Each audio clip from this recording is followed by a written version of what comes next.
الله الله الله الله يا مولانا الله الله الله لا إله إلا الله الله. Jamil, Allah yarda alayh, il dit une réalité qui fait très mal. Il a dit rien. Et cette réponse, elle est porteuse de beaucoup de choses. Rien. Tu sais ce que ça veut dire? Tu te présentes devant Allah et tu lui dis, j'ai rien fait pour toi. Rien. Voilà. Et on vient chez Cheikh, lui dit, Wallah Cheikh, quand je suis dans la prière, j'arrive pas à me concentrer. Même si tu essayais de te concentrer, tu n'y arriverais pas. Il n'y a pas de place. Il n'y a pas de place pour ce que tu demandes. Les choses se travaillent. Et tout se mérite. Et rien ne se mérite plus qu'Allah subhanahu wa ta'ala. Il se mérite avec un travail et une sincérité dans le travail. الطلب والصدق في الطلب.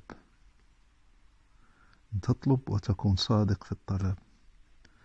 Allah, je veux Allah. Qu'est-ce que je dois faire? Et c'est ce qu'on appelle ça quand tu dis je veux Allah, je veux Allah. Et tu viens et tu vas sur les gens d'Allah et tu leur dis je veux Allah. C'est ce qu'on appelle murid, irada, je veux, yurid. Arada yuridu, vouloir. C'est pour ça qu'on appelle, chez les chouyouch, on appelle le disciple, comment on l'appelle? Al-Murid. Al-Murid. On l'appelle pas disciple, mais pas disciple. Disciple, ça porte pas le vrai sens de Murid. C'est-à-dire, tu vas chez Cheikh et tu lui dis, je veux. Qu'est-ce que tu veux? Qu'est-ce que tu vas lui dire si tu dis à Cheikh, il te dit, qu'est-ce que tu veux, qu'est-ce que tu lui dis?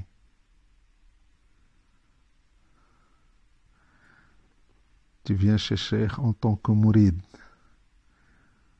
en sortant de chez vous en France. Vous avez bien posé un peu la niya, qu'est-ce que je veux de ce bonhomme que je veux aller visiter? Vous y avez pensé un petit peu?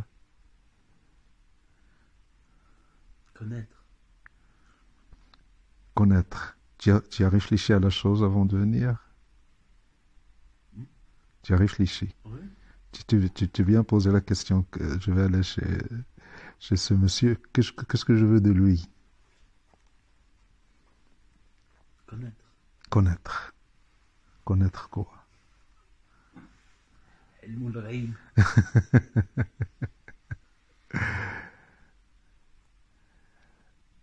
Et ce que tu as, la chose à laquelle tu as pensé avant de venir, c'est ce que tu veux.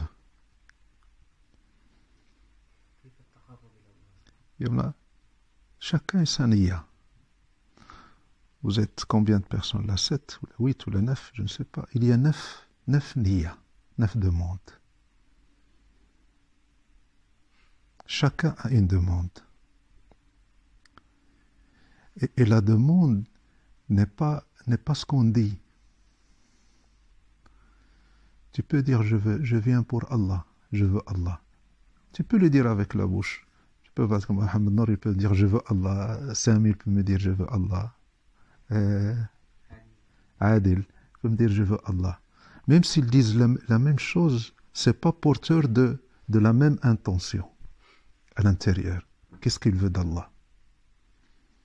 Est-ce qu'il veut Allah pour Allah? Ou là il veut Allah pour qu'il lui solutionne ses problèmes? Ou là il veut Allah pour avoir une paix?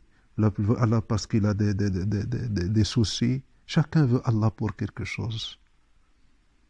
Même la volonté d'Allah n'est pas toujours sincère, Allah. Normalement, on devrait vouloir Allah pour Allah. Pas de demande. Vouloir, ça c'est...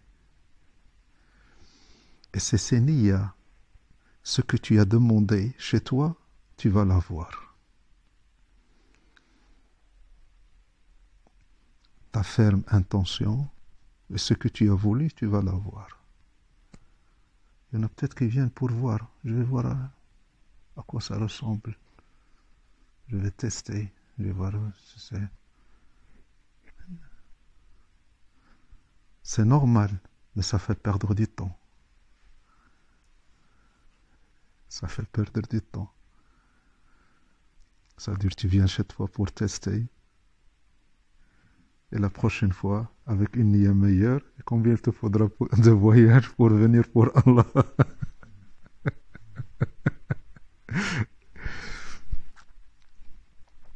Donc,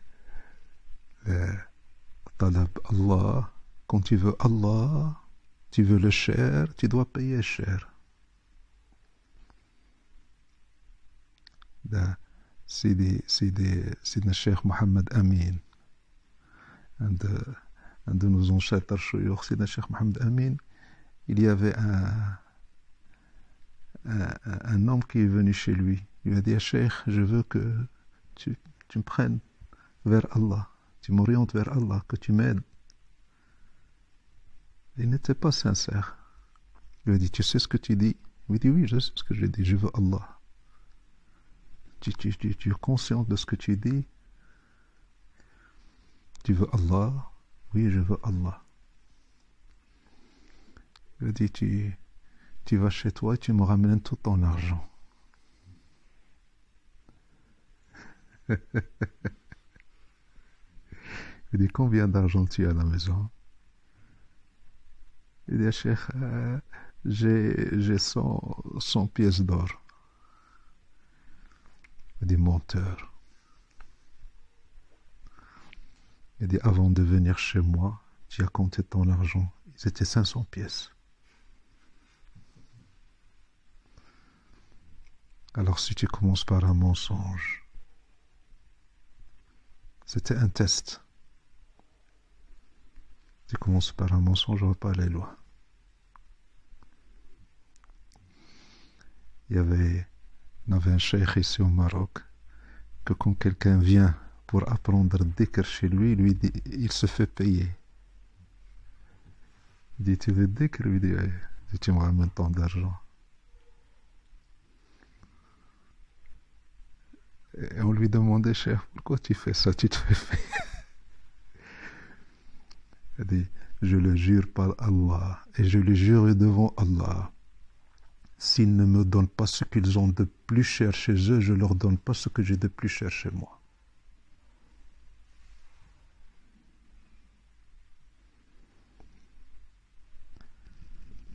Parce que Sahabat al-Nabi, les compagnons de Nabi sallallahu alayhi wa sallam, qu'est-ce qu'ils ont payé pour Allah? Qu'est-ce qu'ils ont donné? Hein? Tout.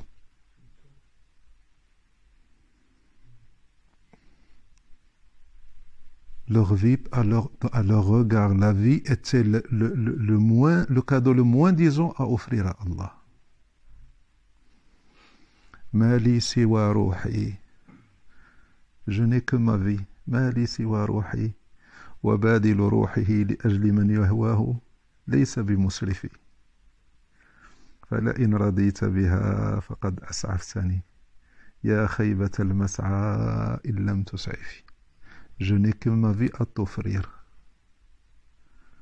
Et quel malheur je vais connaître si tu ne l'acceptes pas. Tu ouvres ta vie à qui? Hein? Allah. Et ta vie, il t'appartient. Qui c'est qui l'a créée? Si tu veux offrir quelque chose, offre quelque chose qui t'appartient. Tu ouvres la vie qui lui appartient, offre-lui quelque chose qui t'appartient.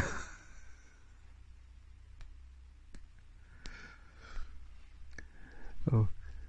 Dis, Allah, j'arrive pas à me concentrer dans la prière.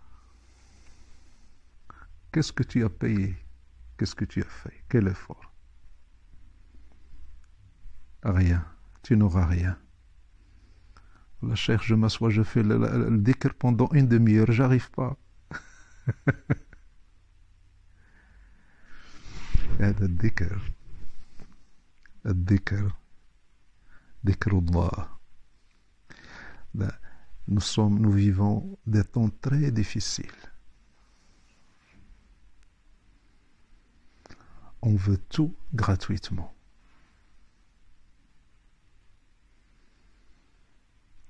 On veut rien. Je ne parle pas d'argent. Je ne parle pas d'argent.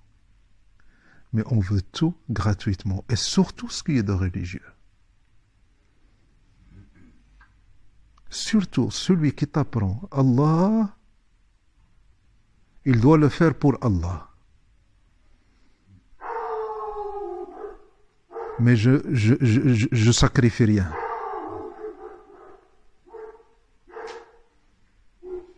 Rien. On est prêt à payer le taxi, on est prêt à payer la voiture pour la louer, on est prêt à payer pour manger.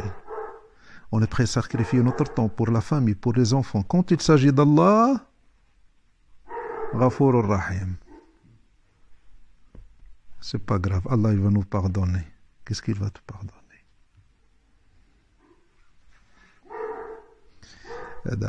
On est arrivé à un temps où quand on cherche Allah, on le cherche pour la facilité.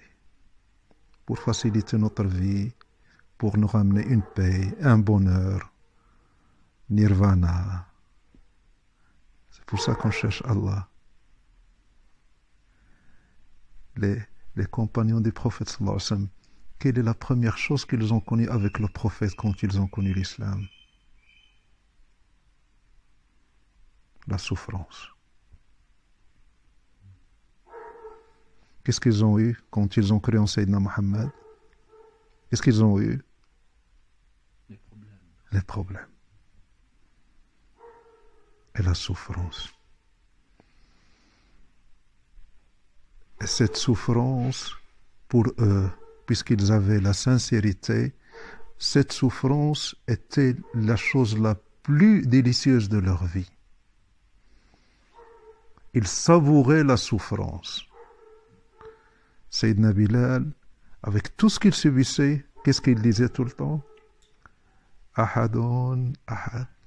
Ahadun, ahad, ahadun, ahad. Qu'est-ce que ça veut dire?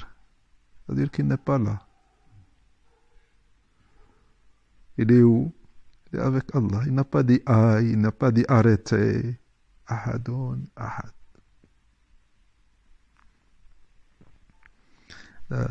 Notre islam, Allah yafu anna. Allah subhanahu wa ta'ala yafi anna. Lakin, comme disait notre cheikh, il dit, mes enfants, moi je tiens le tamis comme ça. Et je fais attention de ne pas le bouger. Ça veut dire qu'il y a le tamis dans lequel nous, on est dans ce tamis. Parce qu'il dit, si je le bouge un peu, il ne reste plus personne. Je tiens le tamis. Et j'ai peur de bouger. Si Cheikh il bouge le tamis.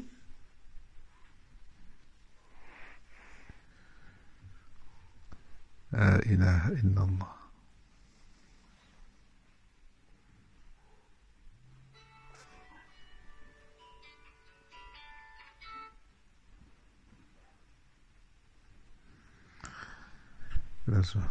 Vous êtes venu pour Allah, Jamil.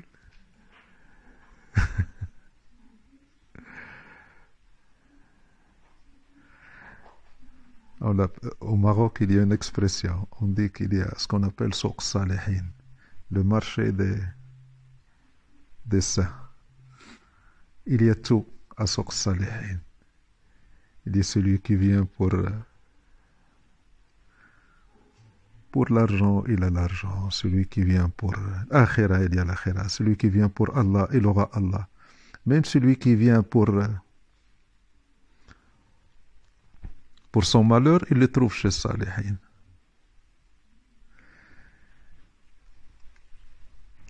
Et plus ta demande est haute, plus l'épreuve est dure.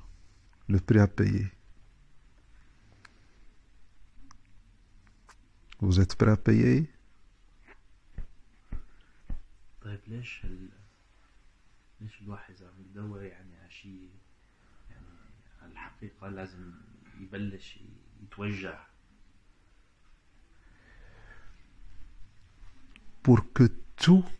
Pour qu'ils apprennent, ils se rendent compte que tout n'a aucune valeur devant Allah, pour qu'ils le vivent. Et tout ce Allah subhanahu wa ta'ala devient la chose la plus importante dans sa vie. Et rien n'a plus de valeur. Il souffre dans les choses qui n'ont pas de valeur, mais il ne souffre pas dans son cœur et sa foi. Sa foi, elle augmente. Sa proximité d'Allah augmente. Et c'est tout ce qui l'intéresse.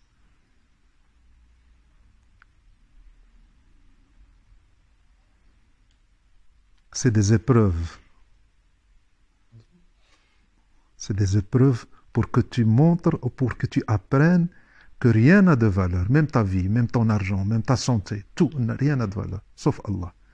Touche à tout ce que tu veux, mais ne touche pas à ma foi.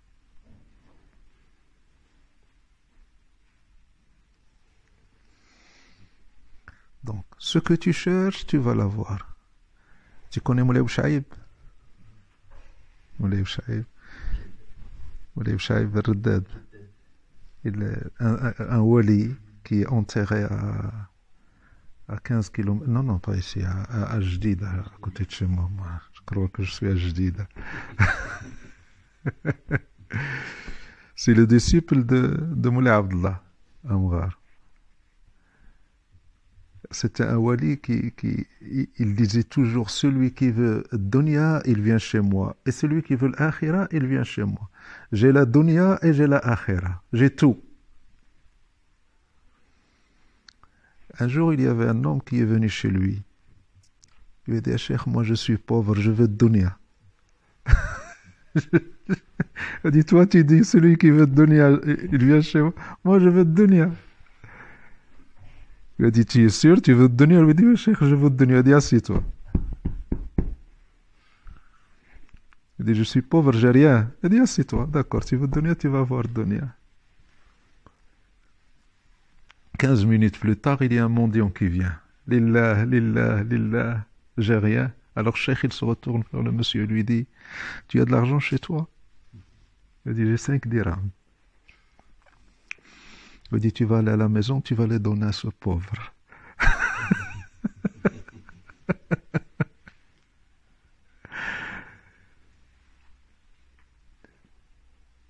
Il a dit, ok, Cheikh. Il est parti à la maison, il est rentré, il a pris ses 5 dirhams.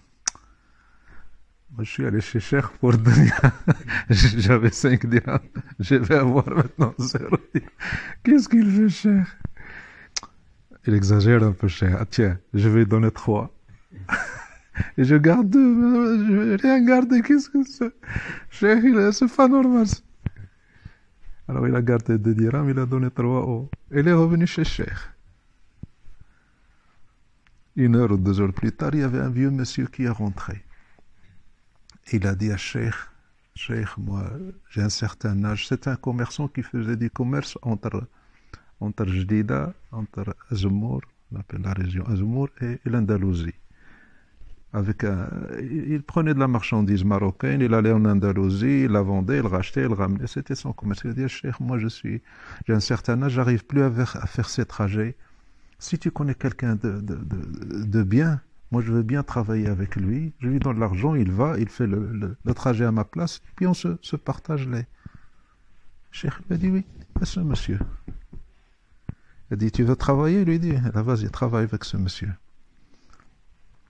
Le gars, il est parti, ils se sont mis d'accord, il a pris la marchandise, il est parti en Andalousie, il l'a vendue, il a pris de la marchandise andalouse, sur le trajet de retour, la mer il y a eu un orage. Ils allaient couler. Ils n'avaient qu'une solution, c'est alléger le bateau. Donc ils ont allégé ils ont jeté de la marchandise à la mer. Ils ont jeté, je crois, la moitié de la. Oui, mais ils ont jeté une partie. Et puis ils sont arrivés au Maroc. Il a vendu la marchandise, ils ont eu 600 dirhams de bénéfice, il a donné au proprio 300, il a gardé 300, et il est venu chez Cheikh. Il dit, oh Cheikh, alhamdulillah, ça a marché.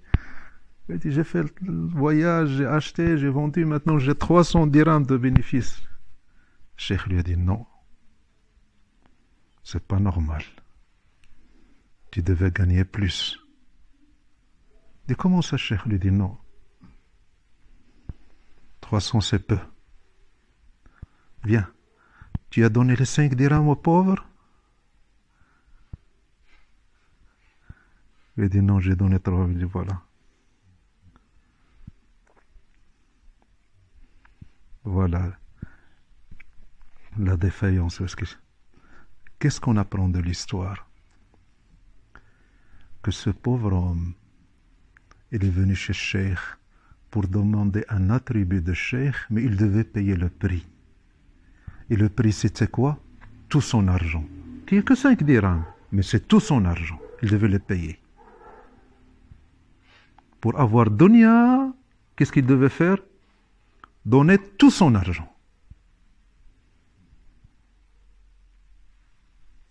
Alors pour l'akhira, pour Allah,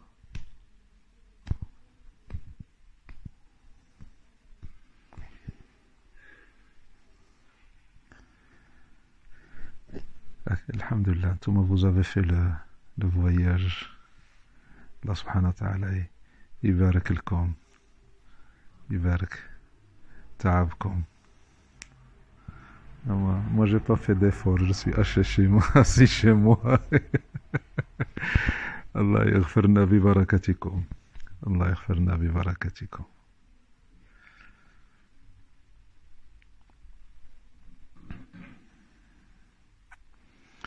أفحسب الناس أن يتركوا أن يقولوا آمنا وهم لا يفتنون ولقد فتنا الذين من قبلهم فلا يعلمن الله الذين صدقوا ولا يعلمن الكاذبين.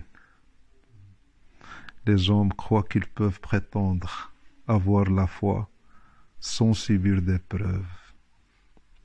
Allah subhanahu wa ta'ala va les soumettre aux épreuves comme il a soumis ceux qui étaient avant eux à l'épreuve. Et Allah finira par connaître et reconnaître les sincères et les menteurs.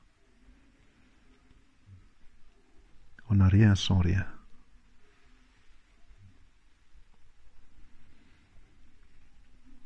Allah, Allah, Allah, Allah ya Mawlana, Allah, Allah.